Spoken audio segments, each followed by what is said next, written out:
Hi Virgo, I'm Anisha. You can write to me at tarotbyanisha@gmail.com. You can also visit my website www.tarotbyanisha.com, and this is your monthly forecast for November 2015. Happy Diwali Virgos. We begin this month with a lovely Venus and a Mars conjunct that is happening in the first 8 days. And this beautiful dance is happening in your house, Virgos. It's in your house of yourself, your dreams, your desires, what it is that you want for yourself. And this is a time wherein that you're really going to be feeling very social. You're going to be wanting to go out, get dressed, maybe change your hair. Just also reach out to people. During this entire Mars and Venus conjunct phase in the first 8 days, you are going to be having a sense of purpose about what it is that you want for yourself in your life. So there's just going to be a sense of renewed faith on your own dreams. So this is going to be more of a spring in your walk, and also a sense of surety. I think an assuredness that is there that yeah, I know I'm going onto the right path and I know where I'm going. So a lot of this is also coming from the fact that you want more pleasure out of life, you want more happiness, and now you sort of made peace with the thing that I deserve to be happy, I deserve to have that certain peace, or that certain whether it's a circle of friends that make you happy, whatever it is, the relationships around you. It's a time where you would have figured it out and you would be quite happy about it. It's also a time wherein, of course, the appearance changes there. Being more conscious about how you conduct yourself, how you carry yourself in the public is also highlighted. But you could feel slightly emotionally distant as well during the first 8 days.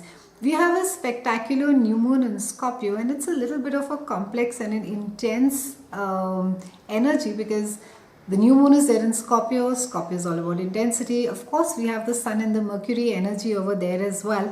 And all this is happening in your house of mind, Virgo. So a very beautiful energy, and you can... this house also rules your siblings. So during this time, you will find a lot of communications. Maybe you're being the sort of peacemaker in the family right now, Virgos. Maybe you're the one who's sort of going back and forth with your parents regarding your siblings. Maybe it's just that it's that constant conversations, discussions, trying to convince them about something. It also has to do with a lot of sharing of ideas. Maybe it can be in your peer group or in the similar kind of workspace where other people are. There's a lot of sharing of ideas, a lot of sharing of thoughts, communication, discussions that are happening over there. And you're one of the key people that is there. And it's also a time wherein that you can expect a lot of emails, WhatsApp messages, and generally a lot of conversation and discussions that can be there. So Mercury is like literally, at its peak level over here. Now, making quick decisions during this phase is quite favorable with the new moon, because you will find a lot of interesting, innovative solutions and opportunities that are given to you or get presented, which will make you feel that, oh wow, I didn't think about this route, or oh, I didn't think that I could do that. So all will happen and you will be able to figure out a way through this. It's also a great time to be staying away from things that have been sort of constantly put you in a stagnation. Don't try to sort of dwell too much on it, and don't drive yourself nuts trying to figure something out. If it's not working, just leave it on a side. Short distance travel is very good for you during this new moon. In fact, you will find that there are some opportunities that will allow you to do that, and take them up, Virgos, because that will be like a therapy for you.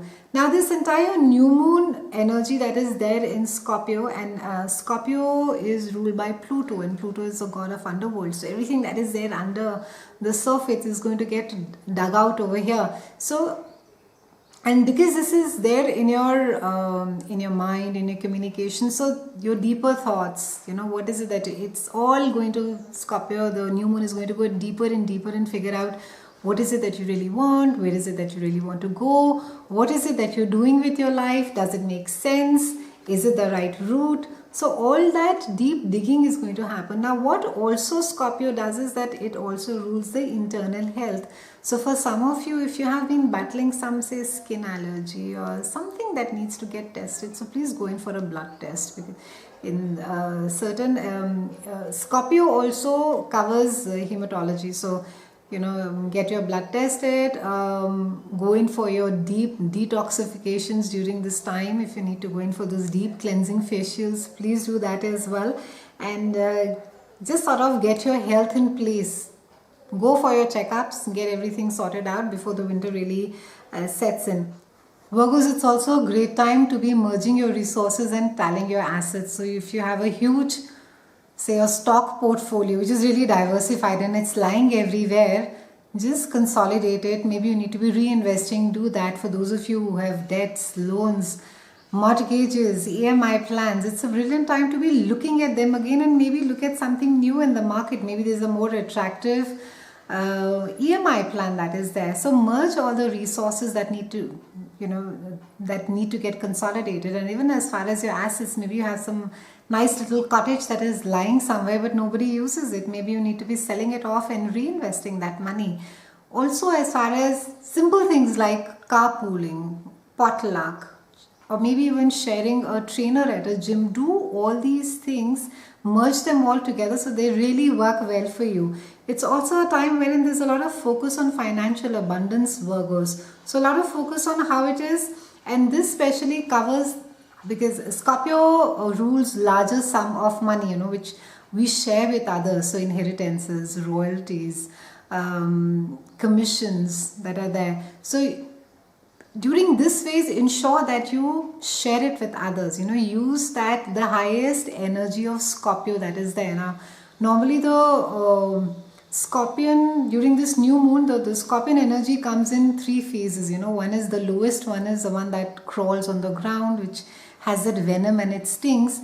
And the second one is the one that is the eagle that soars in the sky and he's wise. The wizened eagle who's looking over below, he knows what has happened. And then the highest form is the phoenix, who has risen from the ashes, reconstructed. So be very clear during this new moon from which energy you need to be operating from. Do you want to be that venomous, regretful person? You'll get it back. Let me in any case tell you that you'll get it back in a very bad karma way. So if you are in that really revengeful bit that no, I'm going to get back and I'm not going to let go and bitter, at least move on to if you can't be the phoenix, be the eagle at least. So try and be in that space where you can at least be detached from it and say that, okay, I understand the situation. I may not be able to do much about it, but I'm quite detached and I'm quite fine with it. The entire focus during this new moon is your ability to choose as to how is it that you want to be in which opportunity that you want to avail of and how.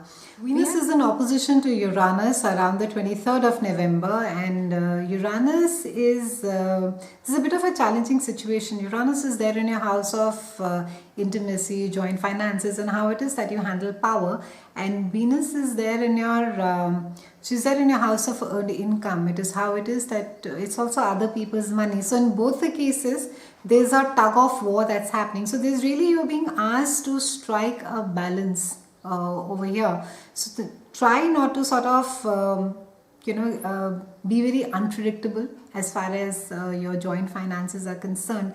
Or they can be that there can be certain situations wherein that, that other people's money or your partner's money has a lot of effect in your own life, and that just gets a little shaky all of a sudden. Or it can be that you're not able to sort of depend on your partner's income, or the financial dependence lessons over here, and that could cause a sort of a worry for you. And it can also be that there can be something unexpected. Maybe, something unexpected comes over. Maybe there's another lump sum that needs to get paid, and all of a sudden you'll realize that, I can't depend on this source of partner's income anymore, and I need to be able to generate this on my own. Now, this house also rules, because it rules sex and intimacy as well. It can be that you're quite open to experimenting during this phase as well. With Venus sitting over there in your house of earned income, you though you will be feeling quite secure in your life, you yourself with your own money, but you're really being asked over here to look at more ways to enhance your earning, or how it is more that you can generate your money. Also, not to equate, because this house is also about your self-esteem. So don't sort of get very shaken up and say that, oh, just because I'm earning so much, my status is less, or because I could earn so much in the past. So don't get into that entire thing. This entire energy of with Uranus and Venus is speaking about the unpredictability and the surety, or the anchoring of both the aspects. So try to sort of have a balance between both, and not get too shaken up about it. Now we have Saturn that is there, and that's there in your house of foundation, and it's squaring Neptune that is there in your house of partnership. And it's a bit of course, because they're squaring each other, so that means they're not liking each other. And the entire story is really about illusion and reality. Neptune is all about idealism. It's like looking at things through a veil, and that's speaking about your partnerships. It's speaking about your work partnerships. Maybe are you looking at your work colleagues or your business partnerships with too much of idealism? Or even as far as your personal relationships are concerned, are you giving it too much of a leeway and say that, oh no, or make excuses for your partner? And Saturn is there because it's there in your house of foundation. It seems that certain things need to get done at home. Saturn being there in this part of your house is asking for a lot of practicality, and Saturn is all about effort, it's about work. So it's saying, that you need to be putting in a lot of effort if you want things to get different. You can't just be sitting and idolizing everything around you and saying, oh, we can look at the moon and we can live on fresh air and water. That's not how it's going to be working. So strike the balance again between the reality of what it is that needs to get done as far as your home is concerned, as far as maybe, like, because this also covers your parents. Maybe there is a certain change that is required. It can be that your parents are changing home during this time. So it can be that you are again being the mediator, or you are somehow responsible for that entire thing. And again, the illusion on the partnerships that is there. They don't idolize partnerships so much, Virgos. Look at them for what they are. It's been a pleasure speaking with you. I'll see you again next month, and thank you so much for watching.